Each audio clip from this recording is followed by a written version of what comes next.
Hi guys, Lindsay here with Storybook Family Farm. So today I want to share with you how we actually raise our chicks in a brooder system. It is a little bit different than what a lot of people have, and partially due to that is because of the fact that we use this system not only for chickens, but also for quail, for ducks, geese, and for turkeys. And with hatching out quail, it is very hard to have any sort of a cage system or anything that doesn't have a roof on it that is secured because they're so small that they can walk right through a whole bunch of different cages that you can find, and they also can fly at a very young age, making it so there has to be a secured way to keep a roof on top of it. It also works really well too because we do have dogs and we do have cats, so it's a very effective way to keep everything out of the brooder, so then that way the little chicks are kept safe and secure and also kept nice and warm. So what you do is you actually get a tote we got ours from the dollar store. So it was, I do believe it was only like $15.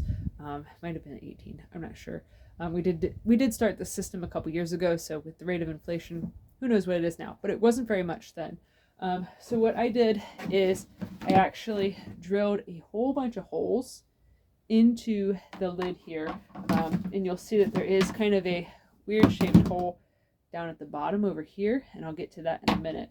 But so what we start out doing is you drill the holes into a tote, one of the Sterilite totes that has the locking lids. That will ensure that nothing can really get into the chicken coop, keeping your little chicks safe. But it also, if you're raising quail, it'll keep them from being able to hop out. So I put the holes in the roof. Let me get this all situated here. And then the next thing I do is I add some newspaper.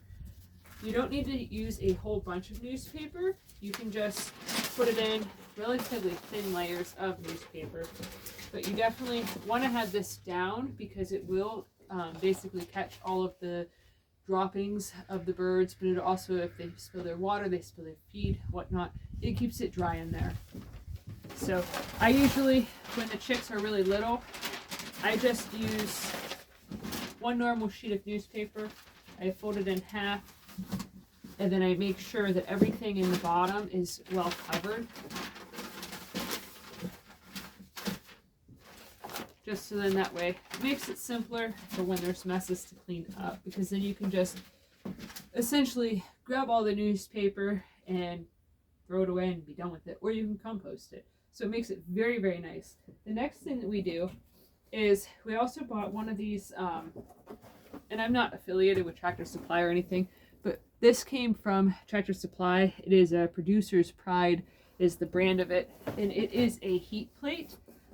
We used to do this with like the heat lamps, but we read about the heat plates and they actually use a lot less electricity, and it's safer to have like in your barn or whatever because they don't have the light and the danger of falling and also breaking. So it does make it a good bit safer, but it makes it so then that way we can use it inside of this plastic tote without it melting anything, because a heat lamp would definitely melt it. So they have 3 different attachments. So if you're raising bantam chickens like we do, you use the bottom attachment here. Same with if you're doing quail. Now once you have ducks, you can use it on this bottom one for like the first like day or two after they hatch. But then they grow really fast, so you then have to move it up and then eventually move it up higher. Same with the geese and the turkeys. So these legs are really nice because they are adjustable. They go in really super easy without much effort, but it's very difficult to get them to come back out. So that is the only downfall, but it does make it so you don't have to worry about your chicks accidentally, knocking it over or anything of the sort. So once you get this put into place, and then set it down in, very simple. And then move that a little bit. This weird sized hole here is designed so you can run the power cord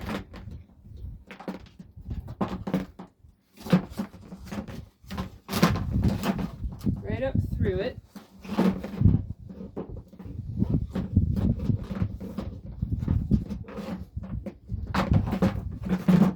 So then the control right here, you can then have access to that on the outside, so then you don't have to worry about your chicks bumping it and accidentally shutting it off.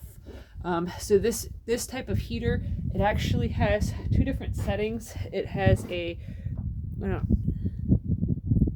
camera won't focus in very well, but so there's a brooder setting and a heater setting. So you can use it in your barn or your chicken coop or whatever when it's really cold out to act as like a heat lamp would, but it doesn't heat the same exact way. So it makes it so it's a lot safer to use because, like I said before, you don't have to worry about the bulb breaking and then it catching something on fire. So this is a safer way to do it.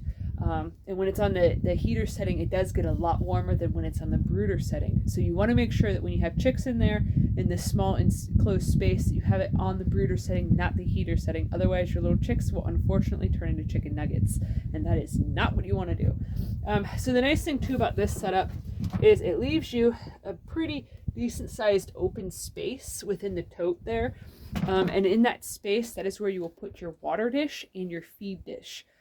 For young chicks, I actually like to start them out for bantam chicks and quail. Full-size chicks, you wouldn't have to do this, but I actually prefer to start them all out on a quail water base because the little dish, it has a much smaller opening, so in that way it's less likely that the chicks are going to step in it and get wet and dirty up the water. But for ducks and things like that, they have bigger bills, so you have to start out with the regular chick waterers that have the big opening that's like this big around. And also, make sure you're getting your chicks from a reputable breeder if you are buying them online, and have fun with it. So this is my favorite part about raising chickens and raising other birds, is actually when we have the chicks hatching, because of the fact that we can then handle them a whole bunch, see personalities, see what ones we really like, which ones are kind of jerks, and name everybody and find appropriate names for everyone.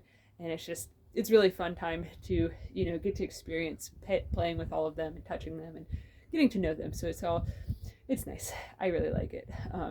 That's why we raise so many birds on this homestead and stuff, because we both really enjoy birds. But anyways, so if you guys are enjoying this content, please give this video a thumbs up, share it with your friends on social media, and if you haven't already, please subscribe to help us grow. If you guys have any questions, leave them in the comment section below. I'd be happy to answer them. All right, thanks for watching. Have a good one, guys.